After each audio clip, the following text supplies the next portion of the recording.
ধর্মের আগে মানবতা স্লোগানে রাজধানীতে ফেস্টিভ্যাল অব দ্য উইল উদযাপিত। ধর্মের আগে মানবতা এই শাশ্বত স্লোগানকে সামনে রেখে রাজধানীতে Ahmadi religion of piece and light এর অনুসারীদের বিশেষ ধর্মীয় উৎসব 11তম ফেস্টিভ্যাল অব দ্য উইল পালিত হয়েছে।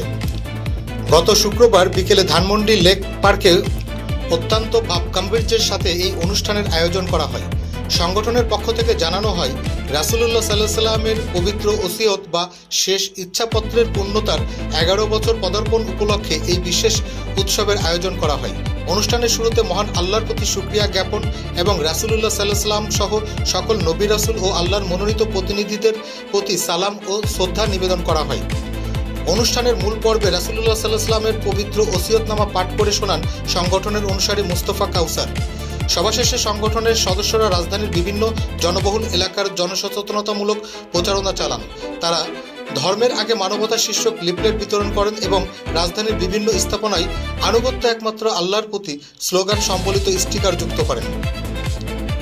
মূলত ধর্মীয় গোঁড়ামি দূর করে মানুষের মাঝে মানবিক বোধ জাগ্রত করাই ছিল এই প্রচারণার মূল উদ্দেশ্য। অনুষ্ঠানে অন্যান্যদের মধ্যে উপস্থিত ছিলেন অ্যান্থনি গোমেজ, মোহাম্মদ মাহবুবুল হাফিজ, তৌফিকুল ইসলাম ও নজরুল ইসলাম সহ সংগঠনের অন্যান্য অনুসারীবৃন্দ।